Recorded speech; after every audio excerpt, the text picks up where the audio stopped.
Hello students, welcome to my channel. Now this video is for environmental science students of class 12th and it is according to the latest syllabus of JK Bose. Now this video is the second part of the video that I already uploaded previously. That was air pollution, its control. Now this video will deal with the noise pollution, its sources, effects and control methods. तो इस chapter के syllabus की बात करते हैं। आपको पता ही है जो ये चैप्टर है इसमें दो parts, it is divided into two parts. जो पहला पार्ट था that dealt with air pollution and the second part will deal with noise pollution. So आप प्रीवियस वीडियो भी देख लीजिएगा। This video will deal with the second part that is noise pollution. Now इसमें हमने पढ़ना क्या है, हमने पढ़ना है कि नॉइज़ पोल्यूशन क्या होता है, उसके सोर्सेज क्या हैं और उसके इफ़ेक्ट्स क्या है हेल्थ पे, और हम नॉइज़ पोल्यूशन को कैसे कंट्रोल कर सकते हैं। स्टूडेंट्स, नॉइज़ पोल्यूशन पढ़ने से पहले थोड़ा बहुत अंडरस्टैंडिंग साउंड की होनी चाहिए। आपको पता होना चाहिए कि डिफरेंस क्या है साउंड और नॉइज़ में। Now sound is a form of energy जो एक वाइब्रेटिंग बॉडी या किसी सोर्स से ऑरिजिनेट होती है। That source can be anything. जैसे फॉर एग्जांपल हम अगर बात कर रहे हैं, हम अगर बोल रहे हैं तो we are the source of sound. उसी तरीके से एक स्पीकर जो है वो भी सोर्स है साउंड का, अगर उससे वो एनर्जी निकल रही है। एंड फाइनली ये साउंड एनर्जी जो है ये मूव करती है हमारे से और किसी सोर्स से ये जाती है एक मीडियम में। वो मीडियम जो होता है उसका रास्ता होता है, उसका पाथ होता है जहाँ से वो साउंड एनर्जी मूव करेगी और प्रोपोगेट करेगी और वेव की फॉर्म में, और फाइनली एक रिसीवर तक पहुँचेगी। और रिसीवर जो है वो रिसीवर दूसरा पर्सन हो सकता है जिसके कानों तक वो आवाज़ पहुँचेगी। नाउ हर एक पर्सन की ऑडिबिलिटी रेंज जो होती है अलग होती है, लेकिन एज एन एवरेज अगर देखा जाए तो ह्यूमन ईयर जो है, हमारे कान जो होते हैं, उसकी ऑडिबिलिटी रेंज जो है वो देखी गई है। It has been found to be in the range of 20 to 20,000 hertz. यानी कि हम साउंड एनर्जी को परसीव कर सकते हैं, सुन सकते हैं 20 से लेके 20,000 हर्ट्स तक। यानी कि फ्रीक्वेंसी रेंज जो साउंड की है that is from 20 to 20,000 hertz. Now इस एनिमेशन में आप देख सकते हैं यहाँ पर सोर्स जो है वो बेल है, और बेल से जैसे ही साउंड एनर्जी जनरेट होती है वो हवा के एयर मॉलिक्यूल्स को वाइब्रेशन कॉज कराती है उनकी। और हवा के मॉलिक्यूल जो होते हैं दे वाइब्रेट टुगेदर। वो वाइब्रेशन एनर्जी जो होती है मॉलिक्यूल्स के थ्रू पास होके अल्टीमेटली रिसीवर जो है यानी कि हमारे कानों तक पहुंचती है। और इस तरीके से आवाज़ जो है या साउंड जो है वो किसी सोर्स से जनरेट होके फाइनली एक रिसीवर तक पहुँचती है। स्टूडेंट्स, कुछ इंपॉर्टेंट टर्म्स जो हम नॉइज़ में पढ़ेंगे वो है सबसे पहले sound. Sound is a form of energy, जो मैंने ऑलरेडी बताया वो आपको, और ये वेव की तरह प्रोपोगेट करती है। इसके करेक्टरिस्टिक्स भी वेव की तरह होते हैं, जैसे इसमें फ्रीक्वेंसी की बात की जाती है, intensity, pitch, loudness. Now pitch is the human perception of sound frequency. Pitch directly related होती है फ्रीक्वेंसी के साथ। We say that higher frequency has got higher pitch and lower frequency has got lower pitch. Loudness is the human perception of sound intensity या sound energy. किसी sound energy किसी sound की energy कितनी है उसके ऊपर डिपेंड करेगा कि वो कितनी लाउड है। Now as you know, wave के केस में फ्रीक्वेंसी जो होती है it is the number of cycles in a second. कितनी बार रिपीटिशन होती है किसी भी वेव की उसको हम डिटरमाइन करते हैं फ्रीक्वेंसी में। और फ्रीक्वेंसी के यूनिट्स जो होते हैं वो हर्ट्स होते हैं, या आप देख सकते हो इस स्लाइड में कि 1 हर्ट्स जो है that is equal to 1 cycle per second. जिस साउंड की फ्रीक्वेंसी बहुत ज़्यादा होगी यानी कि जिसके साइकिल जल्दी कंप्लीट होते होंगे वो साउंड उतनी ही ज़्यादा लाउड होगी और उतनी ही जल्दी जो है सोर्स से रिसीवर तक पहुँचेगी। And finally intensity, it is the amount of energy that is received पर सेकेंड बाय द रिसीवर। ठीक है, इसके यूनिट जो होते हैं डेसिबल होते हैं, और यही हम आगे क्योंकि हम नॉइज़ की जब बात करते हैं तो हम साउंड इंटेंसिटी की बात करते हैं या साउंड एनर्जी की बात करते हैं, तो इसी के बारे में हम आगे पढ़ेंगे। स्टूडेंट्स, नॉइज़ की बात करते हैं। Noise is unwanted sound. It is a sound जो आपको इरिटेट करती है। वो आपकी डेली एक्टिविटीज़ को, नॉर्मल एक्टिविटीज़ को अफेक्ट करती है, जैसे कि आपकी वर्किंग को, आपके काम करने को अफेक्ट कर सकती है, आपकी स्लीप को अफेक्ट कर सकती है, या अगर आप किसी से बात कर रहे हो तो उसके दौरान अगर कोई ऐसी नॉइज़ जनरेट हो जो आपको इरिटेट करे, उसको आप नॉइज़ पोल्यूशन बोलते हो। The word noise, it comes from a Latin word noxia, which means injury or hurt. Sometimes कभी कभी अगर आप चेक करोगे, if you search the net, आपको जो नॉइज़ का ओरिजिन है वो नॉजिया भी मिलेगा, जिसका मतलब होता है सी सिकनेस। बोथ आर करेक्ट, आप दोनों यूज़ कर सकते हो। नाउ नॉइज़ की प्रॉब्लम जो है इसमें 3 एलिमेंट्स होते हैं, 3 चीज़ें होती हैं जो बहुत ज़रूरी होती हैं। First is the source of the noise, second is the noise path और the sound path, and the third is the receiver. Now जो ट्रांसमिशन पाथ है या साउंड पाथ है वो एटमॉस्फेयर हो सकता है, और या इसका मतलब होता है कि जिस मीडियम से साउंड जो है वो ट्रैवल कर रही है, नॉइज़ जो है वो ट्रैवल कर सकती है। But it can also include some material, structural material. Suppose करो you are living inside a room और आपके रूम की जो वॉल्स हैं they also transmit the sound into your living room. तो वो आवाज़ जो है वो उस मटेरियल से भी पास हो रही है। तो यानी कि साउंड का मीडियम जो है या साउंड का ट्रांसमिशन पाथ जो है वो सिर्फ एटमॉस्फेयर नहीं है, उसके अलावा भी बहुत सारी चीज़ें होती हैं जिससे साउंड ट्रैवल करती है। सो इस स्लाइड में आप देख सकते हो कि ये तीनों एलिमेंट्स मैंने बताए हुए हैं। सोर्स, इस इमेज में आप देख सकते हैं कि सोर्स जो है वो एक स्पीकर है और पाथ जो है वो एटमॉस्फेयर है और रिसीवर जो है वो ह्यूमन ईयर है। एंड इन द सेकंड आप इस एनिमेशन में देख सकते हैं कि स्पीकर से साउंड जब जनरेट होती है तो वो एयर मॉलिक्यूल्स की वाइब्रेशन कॉज करती है। एयर मॉलिक्यूल्स वाइब्रेट होते हैं और अल्टीमेटली वो रिसीवर तक पहुंचते हैं और रिसीवर जो है उस साउंड को मतलब परसीव करता है। इसी तरीके से यही साउंड जब इरिटेटिंग होती है, जब अनॉय करती है, बहुत ज़्यादा पिच की होती है, बहुत ज़्यादा इंटेंसिटी की होती है, तो उसको हम नॉइज़ कहते हैं। इस स्लाइड में आप देख सकते हो कि साउंड और नॉइज़ में क्या डिफरेंस है। Sound is normally pleasant to hear और नॉइज़ जो है वो अनप्लेजेंट है, वो इरिटेट करती है। साउंड की कांस्टेंट पिच होती है, उसकी पिच में कोई चेंज नहीं आती, यानी कि उसकी फ्रीक्वेंसी लगभग बराबर होती है।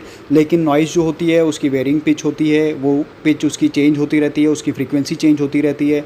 Sound travels in a regular periodic motion, वो उसका टाइम पीरियड लगभग बराबर होता है। लेकिन नॉइज़ का कोई पीरियोडिक मोशन नहीं होता है, वो कभी हाई हो जाती है, कभी लो हो जाती है। कभी कभी मतलब हाई पिच नॉइज़ जो होती है वो काफ़ी ज़्यादा इरिटेटिंग होती है और काफ़ी ज़्यादा नुकसान पहुंचाती है। साउंड जो है, नॉर्मल साउंड जो होती है वो मीनिंगफुल कम्युनिकेशन क्रिएट कर सकती है। मतलब अगर आप नॉर्मल बात कर रहे हो किसी से, अगर आप लो नॉइज़ में, लो साउंड में बात कर रहे हो तो आपका जो कम्युनिकेशन है दूसरे पर्सन के साथ वो ईजी हो सकता है। लेकिन अगर आप बहुत चिल्ला के बात करते हो तो दूसरा पर्सन जो है उस साउंड को परसीव नहीं कर सकता, उसको समझ नहीं सकता कि आप क्या बोल रहे हो। साउंड को नॉर्मली हम हर्ट्स में या उसकी फ्रीक्वेंसी को हर्ट्स में मेजर करते हैं, लेकिन नॉइज़ को हम नॉर्मली जो है यूजुअली जो है डेसिबल्स में मेजर करते हैं। I will talk about decibels later. So there are 3 types of noise. 3 types होते हैं नॉइज़ के। सो इस स्लाइड में आप देख सकते हो मैंने तीनों टाइप बताए हुए हैं। फर्स्ट इज़ कॉन्टीन्यूअस और स्टडी स्टेट नॉइज़। ये बेसिकली एक अनइंटरप्टेड साउंड है, अनइंटरप्टेड साउंड लेवल है जो 5 डेसिबल से या 5 डेसिबल से कम होती है जब आप उस साउंड को ऑब्जर्व करते हो या उस साउंड को सुन रहे हो। जैसे कि एक हाउस होल्ड फ़ैन या आपके घरों में जो फ़ैन चलता है उससे जो साउंड आती है उसको हम कॉन्टीन्यूअस या स्टडी स्टेट नॉइज़ बोलते हैं। ये कॉन्टीन्यूअसली चलती रहती है, कॉन्टीन्यूअसली आती रहती है, बैकग्राउंड में चल रही है और आप इसको ज़्यादातर इसको नज़रअंदाज करते हो, इस साउंड को सुनते नहीं हो, इस साउंड को ज़्यादातर आप इस पर ज़्यादा फोकस नहीं करते हो। Second is the intermittent noise. ये भी कॉन्टीन्यूअस नॉइज़ है लेकिन ये 1 सेकंड से ज़्यादा चल सकती है और 1 सेकंड से ज़्यादा इंटरप्ट हो सकती है। जैसे कि सपोज़ करो आप एक डेंटिस्ट के पास गए हो और वो डेंटिस्ट जो है अपना ड्रिलर यूज़ कर रहा है, थोड़ी देर के लिए वो ड्रिलर यूज़ करता है और आप वो साउंड जो है, वो नॉइज़ जो है आप परसीव करते हो, उसके बाद वो बंद हो जाती है और फिर से वो ड्रिलर चलाता है, फिर आप उस साउंड को परसीव करते हो।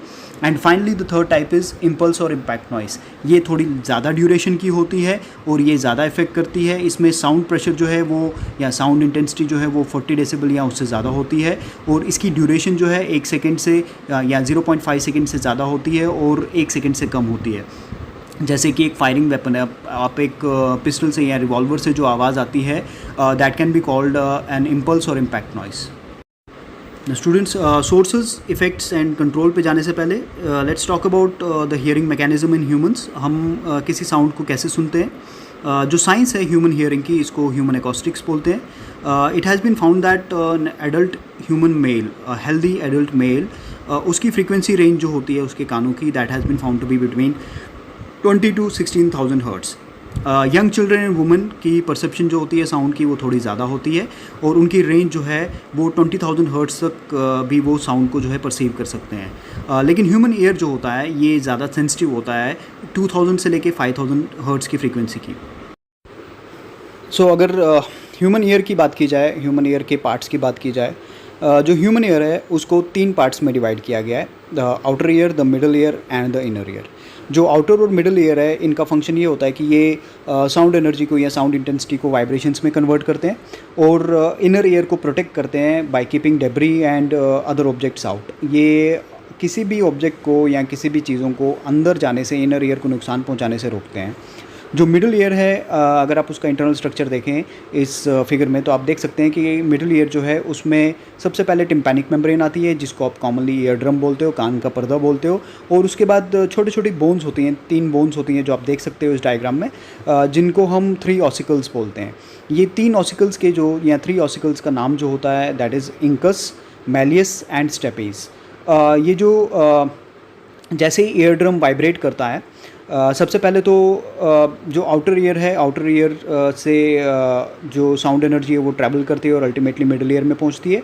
मिडल ईयर में क्या होता है कि जो हमारा टिम्पैनिक मेम्ब्रेन है या ईयर ड्रम है उसकी वाइब्रेशन होती है, और वो वाइब्रेशन एनर्जी जो होती है इसकी साउंड की, वो उसको पास करती है मैलियस में, जो 3 ऑसिकल्स मैंने आपको बताए उसकी पहली बोन होती है। जो मैलियस की जब मूवमेंट स्टार्ट हो जाती है इस वाइब्रेशन से, वो उस एनर्जी को ट्रांसफ़र करते हैं इंकस में, जो दूसरी बोन है, और फाइनली जो इंकस की वाइब्रेशन है उसको पास किया जाता है स्टेपीज़ में, जो तीसरी बोन है 3 ऑसिकल्स की।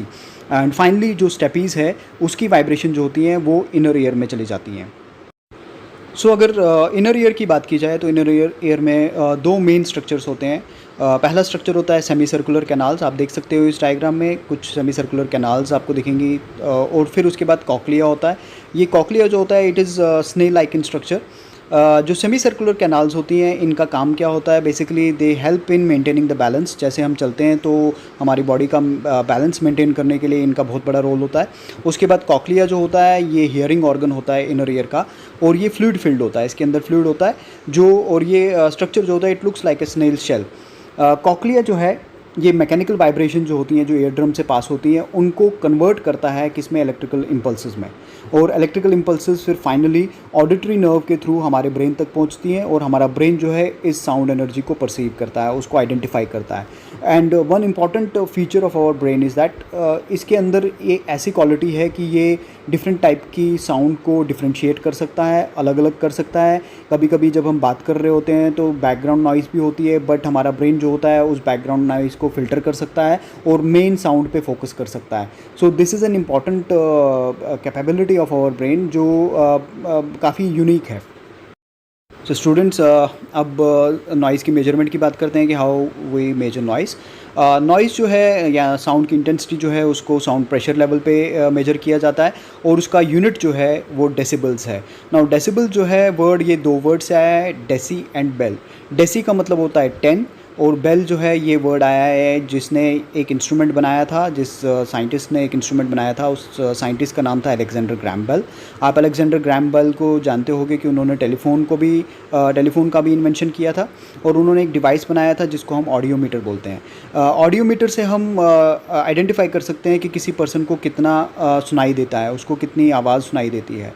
आज के टाइम में भी ये ऑडियोमीटर जो है यूज़ किया जाता है, लेकिन उसके अब मॉडिफिकेशंस की गई हैं। नाउ अगर हम डेसिबल्स की बात करें या साउंड प्रेशर की बात करें, साउंड प्रेशर लेवल की बात करें या नॉइज़ की बात करें कि उसको मेजर कैसे किया जाता है, तो उसकी एक मैथमेटिकल इक्वेशन है, आप देख सकते हो। Now decibels is a logarithmic scale, मतलब ये लॉग की फॉर्म में इसकी मैथमेटिकल एक्सप्रेशन होती है। आप इस फॉर्मूला में देख सकते हो, मैंने लिखा हुआ है LT is equal to 10 log to the base 10 of I by I not in decibels.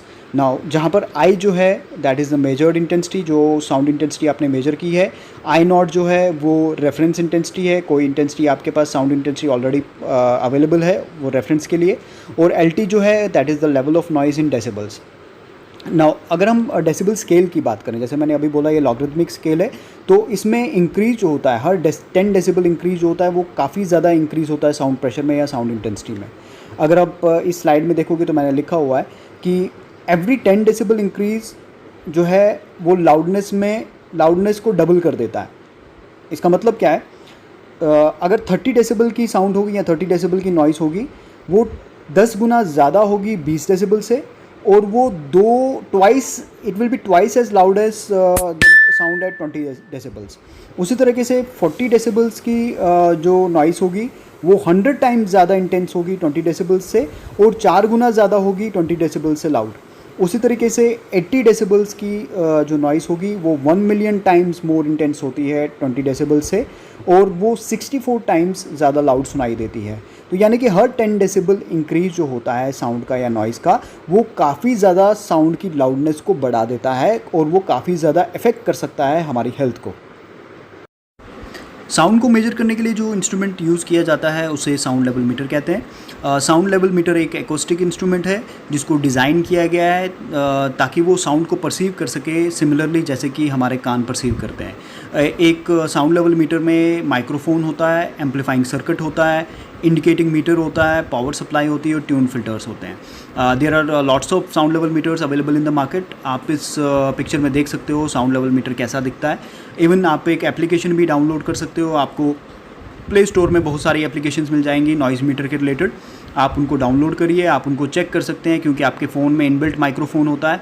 आप चेक कर सकते हैं कि आपके घर में ऑन एन एवरेज कितनी नॉइज़ जनरेट होती है। ये मीटर जो होता है आपको डेसिबल्स में नॉइज़ देता है, नॉइज़ की रीडिंग देता है।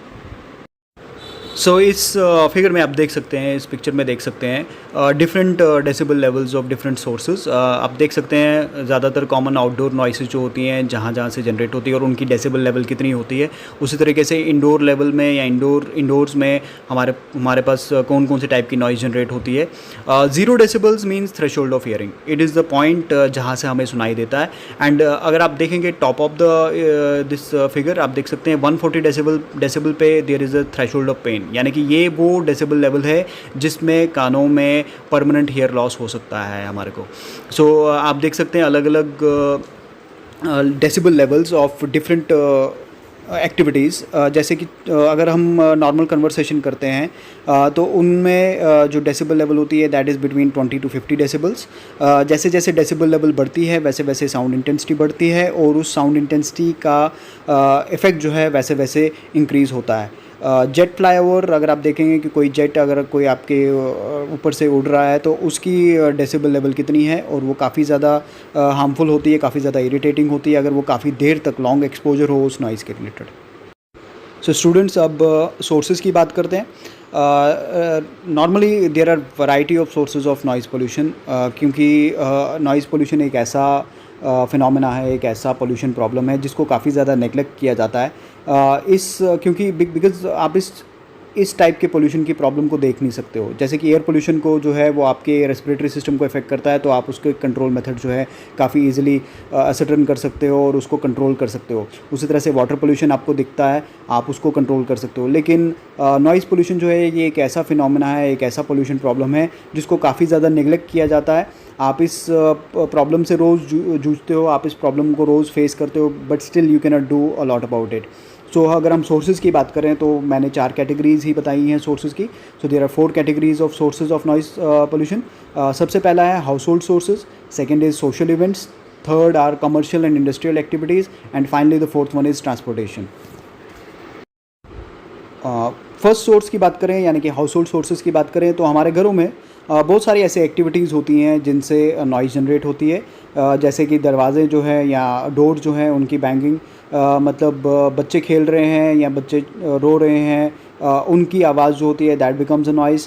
फर्नीचर मूव करना उसकी नॉइज़ जो होती है वो भी इरिटेट करती है, या ज़ोर ज़ोर से बातें करना वो भी इरिटेट करती है। गैजेट्स से जो आवाज़ आती है जैसे mixers, grinders, air conditioners, pressure cookers, vacuum cleaners, washing machines, record players, radio, television, ये सब नॉइज़ी होते हैं और ये काफ़ी ज़्यादा इफ़ेक्ट करते हैं हमारी हेल्थ को। Second source of noise pollution are social events. Now if we talk about the social events, सबसे पहले हम बात करेंगे हमारे कंट्री की। तो एज़ यू नो दैट हमारे कंट्री में बहुत सारे फेस्टिवल्स मनाए जाते हैं और बहुत सारे फेस्टिवल्स ऐसे हैं जिनमें बहुत ज़्यादा नॉइज़ जनरेट होती है। सबसे सिंपलेस्ट जो फेस्टिवल अगर हम बात करें तो वो दिवाली है। आप देख सकते हैं कि दिवाली पे बहुत ज़्यादा फायर क्रैकर चलाए जाते हैं और उन फायर क्रैकर से जो नॉइज़ जनरेट होती है वो काफ़ी ज़्यादा इरिटेटिंग होती है, काफ़ी ज़्यादा। एक तो वो एयर पोल्यूशन भी कॉज करते हैं और उसके अलावा नॉइज़ पोल्यूशन भी जनरेट होता है। कुछ पर्सन्स के लिए ये नॉइज़ जो होती है काफ़ी प्लीजिंग होती है, उनको काफ़ी एंटरटेनमेंट लगता है ये, लेकिन बहुत सारे लोगों के लिए ये नॉइज़ जो होती है फेटल होती है, उनकी हेल्थ को इफ़ेक्ट करती है, उनकी मेंटल परसेप्शन को इफ़ेक्ट करती है। बहुत सारे रिलीजियस प्लेसेस से नॉइज़ जनरेट होती है, बहुत सारे पार्टीज़, डिस्कोज़, वेडिंग जो अरेंजमेंट्स होती है वहाँ से नॉइज़ जनरेट होती है। इसके अलावा आप मार्केट्स में अगर आप जाएंगे तो वहाँ पर बहुत सारे लोग जो हैं वो they use loud speakers to sell their objects और सेल देयर थिंग्स, तो वहाँ से भी नॉइज़ जनरेट होती है। सो ये कुछ सोशल इवेंट्स होते हैं जिनसे नॉइज़ जो है जनरेट की जाती है। Third source are the commercial and industrial activities. आप देख सकते हैं जब भी there is construction of roads and buildings, बहुत सारी मशीन्स यूज़ की जाती हैं, बहुत सारे इक्विपमेंट्स यूज़ किए जाते हैं जो नॉइज़ पोल्यूशन कॉज करते हैं। जो कंस्ट्रक्शन के लिए मशीन्स यूज़ किए जाते हैं उसमें पेवमेंट ब्रेकर्स हैं, रोड्स को तोड़ने के लिए जो बुलडोज़र्स या न्यूमेटिक हैमर्स यूज़ किए जाते हैं, ट्रक्स जो आती हैं या एयर कंप्रेसर जो यूज़ किए जाते हैं, उससे भी नॉइज़ जनरेशन होती है और वो काफ़ी ज़्यादा इरिटेटिंग और पेनफुल होती है।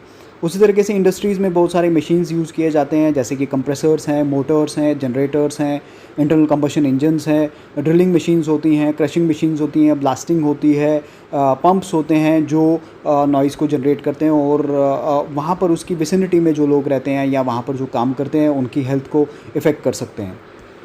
सो फाइनली बात करें fourth source of noise pollution, that is transportation noise. Now transportation noise में सबसे ज़्यादा जो नॉइज़ जो जनरेट होती है वो ट्रैफिक नॉइज़ होती है। आप अगर बिज़ी ट्रैफिक में कभी फंसे हो तो आपको पता है कि लाउड नॉइज़ या लाउड हॉकिंग जो होती है हॉर्न्स की, वो कितनी ज़्यादा इरिटेटिंग होती है, वो कितना ज़्यादा इफ़ेक्ट करती है, पर्सन के मूड को चेंज कर देती है दिस नॉइज़। और हमारे बहुत सारी जगहों पे यहाँ पर हमारी कंट्री में बहुत सारी मेट्रोज़ में, बहुत सारी सिटीज़ में जो है ये ट्रैफिक की प्रॉब्लम इतनी ज़्यादा है कि मतलब it becomes difficult to hear normal conversation even inside a car. आप कार में बैठे हैं, आप दूसरे पर्सन के साथ नॉर्मली बात भी नहीं कर सकते और इतनी ज़्यादा ट्रैफिक की नॉइज़ होती है। गाड़ियों से जो भी आवाज़ आती है उसको ट्रांसपोर्टेशन सोर्स कहते हैं। ये सिर्फ गाड़ियों से नहीं आती, ये रेलवे से आती है, ये एरोप्लेन से आती है या और कोई जो ट्रांसपोर्टेशन का सोर्स होता है उससे नॉइज़ जनरेट होती है। So now will talk about the effects of noise pollution, because हमें नॉइज़ पोल्यूशन के इफ़ेक्ट्स पढ़ने हैं हेल्थ पे, सो इसलिए मैंने इनको 7 कैटेगरीज़ में डिवाइड किया है। So the categories these categories include the physiological effects of noise, the psychological effects of noise pollution, the loss of hearing, annoyance, health effects, interference with communication, and interference with working efficiency. Now let's discuss these effects one by one. So physiological effects की बात करें, यानी कि वो effects जो हमारी body की normal functioning को इफ़ेक्ट करते हैं नॉइज़ के। सो कुछ एक्यूट इफ़ेक्ट्स जो हैं लाउड नॉइज़ के, वो साउंड प्रेशर और उसकी इंटेंसिटी पे डिपेंड करते हैं। अगर हम बात करें साउंड प्रेशर की, तो अगर 150 डेसिबल की लाउड नॉइज़ हो काफ़ी लॉन्ग ड्यूरेशन के लिए, तो परमानेंट हियरिंग लॉस जो है वो होता है। लोग अपनी हियरिंग कैपेबिलिटी जो है वो खो देते हैं। 120 से लेके 150 डेसिबल्स तक जो हमारी फिजियोलॉजी पे इफेक्ट पड़ता है, उसमें से कुछ इफेक्ट्स हैं हमारे रेस्पिरेटरी सिस्टम पे पड़ते हैं। डिजीनेस होती है, डिसोरिएंटेशन होती है, there is loss of physical control, stress, nausea and vomiting are some effects of the noise pollution. 70 decibels पे जो इफ़ेक्ट्स हैं हमारे पिट्यूटरी ग्लैंड के हार्मोन्स की सिक्रेशन पे भी पड़ता है, जिससे there is enhancement of sensitivity, हमारी ब्लड शुगर लेवल जो है उसमें चेंज आती है, हमारा इम्यून सिस्टम सप्रेस हो जाता है, उसकी फंक्शनिंग रिड्यूस हो जाती है, and there is deficiency and in the efficacy of liver to detoxify blood. हमारा लिवर जो है वो ब्लड की डिटॉक्सिफिकेशन जो है उसकी करना जो है कम कर देता है। साइकोलॉजिकल इफ़ेक्ट्स की बात करें नॉइज़ की, तो नॉइज़ जो है एट लो लेवल जो होती है उससे कुछ साइकोलॉजिकल इफेक्ट जो होते हैं वो टेम्प्रेरी होते हैं, जैसे कंसंट्रेशन पे इफेक्ट पड़ता है, मेंटल डिसोरिएंटेशन होती है। हाई नॉइज़ लेवल जो होती है उसके कुछ साइकोलॉजिकल इफेक्ट जो हैं वो वर्किंग एफिशिएंसी को इफेक्ट कर सकती है, कम्युनिकेशन को इंटरफेयर कर सकती है, एक्सीडेंट्स जो हैं वो काफ़ी ज़्यादा फ्रीक्वेंट हो सकते हैं because of high intensity noise, mental capability जो है वो रिड्यूस हो जाती है, इमोशनल स्टेबिलिटी जो है उस पर असर पड़ता है, आपकी डिस्ट्रेस जो है उससे बढ़ता है हाई पिच नॉइज़ से, इमोशनल डिस्टर्बेंस होती है, एग्रेसिव बिहेवियर देखा गया है बहुत सारे लोगों में because of high intensity noise, mental illness होती है और इरेशनल बिहेवियर जो होता है जहाँ पर पर्सन जो है क्लियरली सोच नहीं पाता और हेस्टी में डिसीजन ले लेता है। Now third effect of noise pollution is the loss of hearing. Now सबसे कॉमन इफेक्ट जो है नॉइज़ का, लाउड नॉइज़ का, वो हियरिंग पे पड़ता है, हमारे सुनने की क्षमता पे पड़ता है और ये हमारे इंटरनल स्ट्रक्चर जो होता है हमारे कान का उसको उस पर असर डालता है और उसको इफ़ेक्ट करता है। हियरिंग लॉस जो है वो टेम्प्रेरी भी हो सकती है और परमानेंट भी हो सकती है। हमारे कानों की एक थ्रेशोल्ड लिमिट होती है जिस थ्रेशोल्ड लिमिट तक हम आवाज़ को सुन सकते हैं और उस थ्रेशोल्ड लिमिट के बाद जो है पेन शुरू हो जाती है, हमारे कानों को नुकसान पहुंचता है, हमारे इंटरनल एयर को नुकसान पहुंचता है, हमारे टिम्पैनिक मेम्ब्रेन को नुकसान पहुंचता है। तो उसके बेसिस पे जो लाउड नॉइज़ है उसके दो इफ़ेक्ट्स हो सकते हैं हियरिंग पे। पहला इफ़ेक्ट जो है उसको हम बोलते हैं noise induced temporary threshold shift, NITTS, ये टेम्प्रेरी होता है, हमारे थोड़ी देर के लिए हमें सुनना जो है बंद हो जाता है। और ये हो सकता है अगर हम थोड़ी देर के लिए लाउड नॉइज़ को हमारे कानों तक मतलब हमारे अगर कानों तक पहुंचती है, जैसे कि कभी कभी जो है फायर क्रैकर जो होते हैं जब वो फूटते हैं, जब वो फटते हैं, तो उसकी वजह से जो कभी कभी रिंगिंग साउंड सुनाई देती है, तो वो टेम्प्रेरी होती है। उस टाइम पे हमें थोड़ी देर के लिए आवाज़ नहीं सुनाई देती, तो इसको हम NITTS बोलते हैं, यानी कि noise induced temporary threshold shift बोलते हैं, या टेम्प्रेरी हेयर लॉस भी बोला जाता है इसको। और जो सेकंड टाइप इसकी है वो है noise induced permanent threshold shift. इस केस में क्या होता है कि लाउड नॉइज़ का एक्सपोजर अगर बड़ी देर तक रहे, बहुत ज़्यादा टाइम तक रहे, तो हमारे इंटरनल एयर को काफ़ी ज़्यादा डैमेज पहुंचता है और उससे परमानेंट हेयर लॉस हो सकता है। मतलब हमें परमानेंटली हमारे कानों की क्षमता जो है सुनने की वो ख़त्म हो सकती है। Effect of noise pollution is annoyance और irritation. Annoyance is a subjective matter. इसका मतलब क्या होता है कि कुछ लोगों के लिए लाउड नॉइज़ जो है वो काफ़ी ज़्यादा प्लीजिंग होती है, काफ़ी ज़्यादा एंटरटेनिंग होती है, और वही लाउड नॉइज़ दूसरे पर्सन के लिए काफ़ी ज़्यादा इरिटेटिंग हो सकती है और उनको अफेक्ट कर सकती है, उनको अनॉय कर सकती है। नॉर्मली देखा गया है कि अनॉयंस जो है उसकी डेसिबल लिमिट जो होती है that is between 75 to 85 decibels, यानी कि 75 से लेकर 85 डेसिबल की जो नॉइज़ होगी it will create annoyance in people. इसके अलावा जो अनॉइंग जो आवाज़ होती है उससे कुछ हेल्थ इफ़ेक्ट्स भी होते हैं ह्यूमंस में, और वो हेल्थ इफ़ेक्ट्स जो देखे गए हैं उसमें ये देखा गया है, ये पाया गया है कि हमारी जो ब्लड वेसल्स हैं वो कंस्ट्रिक्ट हो जाती हैं, वो सिकुड़ जाती हैं, जिसकी वजह से ब्लड फ्लो पे इफेक्ट पड़ता है और हमारे हार्ट की पंपिंग पे असर पड़ता है। इसके अलावा ब्रीदिंग रेट जो होती है हमारे सांस लेने की क्षमता जो होती है उस पर भी असर पड़ता है लाउड नॉइज़ से। ना अगर हेल्थ इफेक्ट्स की बात करें या लाउड नॉइज़ के फिजिकल हेल्थ इफेक्ट्स जो होते हैं वो क्या क्या होते हैं, उसको 3 कैटेगरीज में डिवाइड किया गया है: auditory effects, non auditory effects and effects on mental health. Auditory effects वो इफेक्ट्स होते हैं हमारी हेल्थ पे जो लाउड नॉइज़ की वजह से होते हैं और जो हमारे कान की सुनने की क्षमता पे असर डालते हैं। यानी कि अगर हम लॉन्ग ड्यूरेशन के लिए या लॉन्ग पीरियड्स ऑफ टाइम के लिए लाउड नॉइज़ को सुनते हैं तो हमारे कानों की सुनने की क्षमता पे असर पड़ता है और उससे एक्रोस्टिक ट्रॉमा कॉज होता है। और ये एक्रोस्टिक ट्रॉमा जो है it has been found to be at about 150 decibels या उससे ज़्यादा की जो आवाज़ होती है उससे एक्रोस्टिक ट्रॉमा जो है कॉज हो सकता है। नॉन ऑडिटरी इफेक्ट्स दूसरे इफेक्ट्स होते हैं जो हमारे हियरिंग के साथ रिलेटेड नहीं होते। इसमें जो होता है जैसे पल्स रेट या ब्लड प्रेशर जो होता है उसमें चेंज आ जाती है, उसमें इंक्रीज़ हो जाता है। And finally the third effect जो फिजिकल इफेक्ट जो हेल्थ इफेक्ट है वो नॉइज़ का है मेंटल हेल्थ पे। मेंटल हेल्थ पे बहुत सारे इफेक्ट होता है लाउड नॉइज़ की वजह से। बहुत सारे लोग जो होते हैं उनमें lack of concentration, suppose if you are a student, अगर आप पढ़ रहे हो और ड्यूरिंग दैट टाइम काफ़ी क्रूशल होता है एग्ज़ाम्स के टाइम पे आपको लर्न करना होता है, आपको समझना होता है, लेकिन उसी दौरान अगर आपके घर में कोई फंक्शन है या आपके आसपास पड़ोस में कोई फंक्शन है, कोई आवाज़ है, कोई शोर है, या इंडस्ट्रियल एरिया में आप रह रहे हो, तो वहाँ से जो लाउड नॉइज़ जनरेट होगी वो आपको इरिटेट करेगी, आपकी मेंटल जो एबिलिटी है, मेंटल हेल्थ जो है उसको अफेक्ट करेगी, आपकी कंसंट्रेशन पे असर करेगी। और इसके अलावा आप इरिटेट होंगे और आपकी पढ़ने की क्षमता जो है उस पर असर पड़ेगा। So another effect of noise pollution is the interference with communication. अब आपको पता ही होगा कि कम्युनिकेशन बहुत ज़रूरी है अपनी बात को समझाने के लिए किसी को। जहाँ पर लाउड नॉइस एरियाज़ होते हैं वहाँ पर कम्युनिकेशन में बहुत असर पड़ता है। अगर आप देखेंगे कि जो स्कूल्स होते हैं, ऑफिसेस होते हैं, या कुछ ऐसी जगहें होती हैं जहाँ पर कम्युनिकेशन बहुत नेसेसरी होता है अपनी बात को समझाने के लिए, पहुँचाने के लिए, वहाँ पर अगर नॉइज़ी एनवायरनमेंट हो तो वहाँ पर अपनी बात को समझाना बड़ा मुश्किल हो जाता है। इसकी वजह से, इस लाउड नॉइज़ की वजह से कंसंट्रेशन पे असर पड़ता है, फैटीग होती है, अनसर्टनिटी होती है, कॉन्फिडेंस पे असर पड़ता है, इरिटेशन होती है, मिसअंडरस्टैंडिंग्स होती हैं बिकॉज़ आप अपनी बात को कम्युनिकेट नहीं कर पाते सही से। वर्किंग एफिशिएंसी जो है, वर्किंग कैपेसिटी पे असर पड़ता है, अपने रिलेशनशिप्स पे असर पड़ता है। बहुत सारी जगहों पे जहाँ पर नॉइज़ होती है वहाँ पर दो लोग आपस में अगर कम्युनिकेट नहीं कर पाते तो वहाँ पर उनके बीच में रिलेशनशिप में भी असर पड़ेगा। और इसके अलावा स्ट्रेस भी होता है लोगों में बिकॉज ऑफ लाउड नॉइज़। इनके अलावा जो कुछ असर होते हैं, it has been correlated with some type of mishappenings. जहाँ पर लाउड नॉइज़ होती है वहाँ पर ये देखा गया है कि लाउड नॉइज़ की वजह से एक्सीडेंट्स की फ्रीक्वेंसी भी बढ़ जाती है, क्लासरूम में कम्युनिकेशन का डिसरप्शन होता है जो मैंने ऑलरेडी आपको बताया है, और एकेडमिक परफॉर्मेंस, जो बच्चों की एकेडमिक परफॉर्मेंस होती है उस पर भी असर पड़ता है, वो रिड्यूस हो जाती है।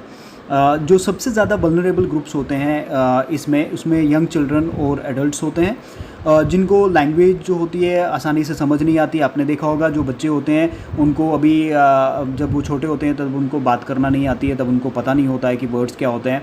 और जो बूढ़े होते हैं उनकी भी हेयरिंग एबिलिटी तो ऐसे भी विद एज कम हो जाती है, रिड्यूस हो जाती है, लेकिन अगर वो नॉइज़ी एनवायरनमेंट में रह रहे हैं तो फिर अपनी बात को समझाना, अपनी बात को पहुँचाना और ज़्यादा मुश्किल हो जाता है। Another effect of noise pollution is the effect on the working efficiency of people. Noisy environment में काम करने वाले लोगों को बहुत ज़्यादा असर पड़ता है हाई पिच नॉइज़ का, हाई इंटेंसिटी नॉइज़ का। उनकी वर्किंग एफिशिएंसी पे बहुत असर पड़ता है। वो काफ़ी ज़्यादा इरिटेट हो जाते हैं, काफ़ी ज़्यादा अनॉय हो जाते हैं, वो टाइम पे अपना काम कंप्लीट नहीं कर पाते। और इसके अलावा ये देखा गया है कि उनके बिहेवियरल चेंजेस आ जाती हैं, उनकी बॉडी में चेंजेस आ जाती हैं जो हाई पिच नॉइज़ की वजह से होता है, और ये उनकी वर्किंग एफिशिएंसी को काफ़ी असर करती है। ये देखा गया है कि अगर साउंड लेवल जो होती है 90 डेसिबल्स या उससे ज़्यादा होती है तो किसी जगह पे, तो वहाँ पर जो वर्किंग कैपेबिलिटीज़ होती हैं लोगों की वो कम हो जाती हैं। Some other effects of noise pollution include sleep interference. Sleep disturbance होती है noise pollution की वजह से। There is interference in the personal comfort. Effects on wildlife. Wild animals पे बहुत ज़्यादा असर पड़ता है noise pollution का। उनके behavioral changes आती हैं उनमें उनकी movement पे असर पड़ता है, उनके resources पे असर पड़ता है noise pollution की वजह से। इसके अलावा ये भी देखा गया है कि noise pollution को positively correlate किया गया है, directly correlate किया गया है industrial accidents के साथ। जहाँ पर noisy environment होता है वहाँ पर ज़्यादा industrial accidents होने के chances होते हैं। So some of the harmful effects आप इस टेबल में देख सकते हैं। At 140 decibels which comes from a jet plane, आप देख सकते हैं there are effects of traumatic injury जो पेनफुल होती हैं और काफ़ी ज़्यादा हार्मफुल होती हैं और इरिवर्सिबल होती हैं, which can not be reverse back. उसके अलावा आप देख सकते हैं 100 डेसिबल्स पे there is loss of hearing, it is an uncomfortable loud noise and you can see that 0 decibel is the threshold of hearing. यहाँ पर आपको इस लेवल से आपको आवाज़ सुनाई देना शुरू होती है। Now noise pollution control methods की बात करें, सो इस चैप्टर के स्टार्टिंग में ही मैंने आपको नॉइज़ की या साउंड की प्रोपोगेशन के बारे में बताया था। I told you that there are 3 important elements for sound propagation. Noise की प्रोपोगेशन या साउंड की प्रोपोगेशन के लिए 3 इंपॉर्टेंट एलिमेंट्स जो होते हैं वो होते हैं सोर्स, नॉइज़ पाथ या साउंड पाथ और रिसीवर। सो इसी तरीके से हम नॉइज़ को कंट्रोल कर सकते हैं अगर हम इन तीनों स्टेप्स पे साउंड या नॉइज़ जो एमिट होती है एमिनेट होती है उसको कंट्रोल करें। तो इसीलिए नॉइज़ पोल्यूशन के कंट्रोल मेथड जो हैं उनको हमने 3 पार्ट्स में डिवाइड किया है। If we reduce the noise at source, जहाँ से वो जनरेट होता है वहाँ पर ही उसको रिड्यूस कर दें। अगर हम पाथ को इंटरप्ट करें, जहाँ से जिस मीडियम से नॉइज़ जो है पास हो रही है, जिस मीडियम से प्रोपोगेट हो रही है, अगर उसके अंदर हम ब्रेकेज लगा दें, उसके अंदर हम स्टॉपेज लगा दें किसी तरीके से, जैसे हम पेड़ लगाते हैं, तो सपोज़ करो सोर्स और रिसीवर के बीच में अगर पेड़ लगाया जाए तो पाथ में ऑब्स्ट्रक्शन आ जाती है, जिसकी वजह से साउंड जो है या नॉइज़ जो है वो कम की जा सकती है। And finally some methods are there जिससे हम रिसीवर के एंड पे जहाँ पर साउंड पहुँच रही है, नॉइज़ पहुँच रही है, वहाँ पर नॉइज़ पोल्यूशन को कंट्रोल कर सकते हैं। So first step is the control at source. हम नॉइज़ को कंट्रोल कर सकते हैं सोर्स से, जिस सोर्स से वो ओरिजिनेट हो रही है नॉइज़। सो सबसे इफेक्टिव मेथड होता है नॉइज़ कंट्रोल का, और हम नॉइज़ के सोर्स से ही उसको अगर कंट्रोल कर दें तो फाइनली जो रिसीवर तक नॉइज़ पहुंचती है उसमें काफ़ी ज़्यादा रिडक्शन हो सकती है या टोटली एलिमिनेट किया जा सकता है उसे। सो कुछ एग्जांपल जो हैं नॉइज़ को कंट्रोल करने के सोर्स पे वो हैं, जैसे मैंने इसमें बताया है कि अगर सपोज़ करें इन एन इंडस्ट्री हम कोई मशीन यूज़ कर रहे हैं और उस मशीन में कोई 2 मेटल सर्फेसेज हैं और वो आपस में स्ट्राइक कर रहे हैं, जिसकी वजह से नॉइज़ जनरेट हो रही है, तो उनकी डैम्पिंग की जा सकती है। डैम्पिंग का मतलब होता है अगर हम उनके सर्फेसेस को रबर से कवर कर लें ताकि उनका जब स्ट्राइक हो, जब वो आपस में स्ट्राइक करें तो जो नॉइज़ की प्रोडक्शन है वो कम हो जाए। As you know that rubber जो होगा वो एब्जॉर्बिंग मटेरियल होगा, वो साउंड को एब्जॉर्ब कर लेगा और नॉइज़ को बाहर नहीं निकलने देगा। इसी तरीके से जो वाइब्रेटिंग सोर्सेज होंगे जिनसे नॉइज़ जनरेट हो रही है उनको आइसोलेशन में रखा जा सकता है, उनको किसी जगह पे बंद किया जा सकता है ताकि वहाँ से नॉइज़ जो है कम की जा सके। इसके अलावा जो मैन्युफैक्चरिंग डिज़ाइन है जो इंजन्स का या जो मशीन्स का, उसमें मॉडिफिकेशन लाई जा सकती है ताकि उसमें proper noise insulating materials use किए जा सकें ताकि उससे जो नॉइज़ जनरेट हो वो कम हो। इसके अलावा जो जैसे मैंने आपको बताया अभी, इम्पैक्ट जो डिस्टेंस है या इम्पैक्ट जो मेजर्स हैं 2 सरफेसेस का, उनको रिड्यूस किया जा सकता है, उनको कम किया जा सकता है, उनको कवर किया जा सकता है रबर से ताकि उनसे जो नॉइज़ है वो कम हो सके। So second method of noise control is if we cannot control the noise at source, तो सेकंड मेथड हम अप्लाई करेंगे जिसमें हम नॉइज़ पोल्यूशन के पाथ को जिस मीडियम से वो प्रोपोगेट हो रहा है उसमें ऑब्स्ट्रक्शन लाएँ, उसमें चेंजेस लाएँ ताकि नॉइज़ जो है रिसीवर तक ना पहुँचे। हम कुछ एग्जांपल्स मैंने यहाँ बताई हैं जिसमें हम पाथ में कुछ ऑब्स्ट्रक्शंस ला सकते हैं या चेंजेस ला सकते हैं जिससे हम नॉइज़ को कंट्रोल कर सकते हैं।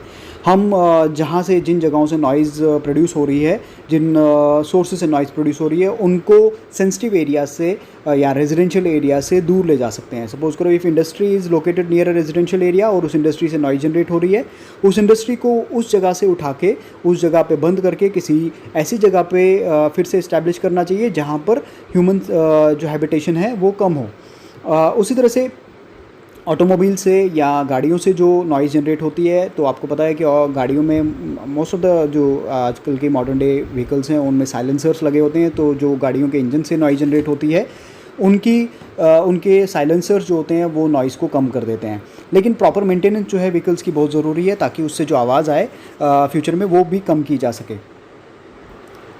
रेजिडेंशियल एरिया में नॉइज़ को कम किया जा सकता है अगर जहाँ जिस सोर्स से नॉइज़ जनरेट हो रही है उसके बीच में और रेजिडेंशियल एरिया के बीच में हम ग्रीन बेल्ट्स लगाएं, जिसका मतलब होता है ट्रीज़ को प्लांट किया जाए। तो trees act as an absorbing material, वो साउंड को रीडायरेक्ट करते हैं, नॉइज़ को रीडायरेक्ट करते हैं और उसको एब्जॉर्ब भी करते हैं ताकि वो रिसीवर तक ना पहुँच सके। इसके अलावा कुछ एकॉस्टिक स्क्रीन्स या बैरियर्स भी लगा सकते हैं। जैसे कि आपने देखा हो, आप अपने घरों में जो कर्टन्स लगाते हैं तो curtains are able to reduce the noise जो आपके घर के अंदर से बाहर जाए, क्योंकि कर्टन्स एब्जॉर्ब करते हैं नॉइज़ को। आप ये इफ़ेक्ट जो है आप सिनेमा हॉल्स में, थिएटर्स में भी देखते हो। इसी तरीके से हम जिन बिल्डिंग से नॉइज़ जनरेट होती है वहाँ पर उनको एनक्लोज़ कर सकते हैं, देयर आर एनक्लोजर्स, उनको बंद किया जा सकता है, उन बिल्डिंग्स की साउंड प्रूफिंग की जा सकती है ताकि उनमें से कम नॉइज़ जो है जनरेट हो और फाइनली रिसीवर तक पहुँचे। So students, the final method for noise control is at the receiver's end. अगर आप नॉइज़ को सोर्स लेवल पे भी कंट्रोल नहीं कर सकते, उसके पाथ को भी मॉडिफाई नहीं कर सकते, तो फाइनली ये बनता है कि हम रिसीवर एंड पे नॉइज़ को कंट्रोल करें। रिसीवर एंड पे नॉइज़ को कंट्रोल कैसे किया जा सकता है? By using hearing protection devices, HPDs इनको बोलते हैं, जैसे ईयर प्लग्स होते हैं, ईयर मफ्स होते हैं। ये ईयर प्लग्स और ईयर मफ्स जो होते हैं ये काफ़ी ज़्यादा इफेक्टिव होते हैं और ये देखा गया है कि ये नॉइज़ लेवल को लगभग 10 से लेके 55 डेसिबल्स तक रिड्यूस कर सकते हैं और इसकी वजह से इनर ईयर में जो नुकसान पहुँचता है हाई नॉइज़ का वो कम हो जाता है। यहाँ आप रिसीवर को जो है उसको एनक्लोज कर सकते हैं, यानी कि जिस जगह पे वो रह रहा है वहाँ पर शेल्टर बेल्ट्स लगा के या उसकी बिल्डिंग को साउंड प्रूफ बना के ताकि उसके एंड तक जो है लाउड नॉइज़ जो है ना पहुँच सके। एंड फाइनली आप रिसीवर को ही रिलोकेट कर सकते हैं, यानी कि रिसीवर को नॉइज़ी एनवायरनमेंट से हटा के किसी ऐसी जगह पे ले जा सकते हैं या किसी ऐसी जगह पे फिर से एस्टैब्लिश कर सकते हैं जहाँ पर नॉइज़ फ्री एनवायरनमेंट हो या नॉइज़ जहाँ पर कम हो वहाँ पर उसको रिलोकेट कर सकते हैं। विद दिस ये चैप्टर ख़त्म होता है। This was the second part of your first chapter. इसमें हमने नॉइज़ पोल्यूशन पढ़ा, नॉइज़ पोल्यूशन के सोर्सेज पढ़े, उसके इफ़ेक्ट्स पढ़े, उसके कंट्रोल पढ़े। Now there are certain other control methods also, जिसमें लीगल प्रोविजंस आते हैं, legal framework. There are so many laws in our country, legal जो है प्रोविजंस हैं जिससे हम नॉइज़ को कंट्रोल कर सकते हैं। As you know that noise is a part of air pollution. So air pollution act जो है यानी कि air prevention and control of pollution act of 1981 जो है उसमें नॉइज़ की स्पेसिफिक प्रोविज़न दी गई है, जिसमें बताया गया है कि नॉइज़ पोल्यूशन क्या होता है और उसके रिलेटेड कैसे उसको कंट्रोल किया जा सकता है। इसके अलावा नॉइज़ रेगुलेशन रूल्स हैं 2000 के, उसमें भी स्पेसिफिकली बताया गया है कि नॉइज़ पोल्यूशन को कैसे कंट्रोल करते हैं। So once again I will tell you that noise pollution एक ऐसी प्रॉब्लम है जिसको हम निगलेक्ट करते हैं, इसके बारे में ज़्यादा सोचते नहीं हैं, बट ये धीरे धीरे slowly it is affecting our health, हमारी हेल्थ को इफ़ेक्ट करते हैं। तो हमें कोशिश करनी चाहिए अननेसेसरली नॉइज़ क्रिएट नहीं करनी चाहिए, क्योंकि हमारी नॉइज़ जो है हमारे लिए प्लीजिंग हो सकती है, वो किसी दूसरे पर्सन के लिए अनोइंग या इरिटेटिंग हो सकती है या उसकी हेल्थ को काफ़ी ज़्यादा नुकसान पहुंचा सकती है। So thank you students, I hope you like this video. अगर आपको ये वीडियो पसंद आई तो काइंडली आप लाइक करें, शेयर करें और सब्सक्राइब करें मेरे चैनल को। मैं बहुत जल्दी ही बाकी चैप्टर्स के भी वीडियोस अपलोड करूँगा। एंड अगर आपका कोई भी सजेशन है, अगर आपका कोई भी सुझाव है, अगर आप कोई भी कमेंट करना चाहते हैं आप कमेंट सेक्शन में करिए। I will try to incorporate those comments in my future videos. मैं कोशिश करूँगा कि जो भी गलतियाँ मेरे से यहाँ पर हुई हैं मैं उनको कम कर सकूँ। सो उसके लिए मुझे आपका फीडबैक चाहिए।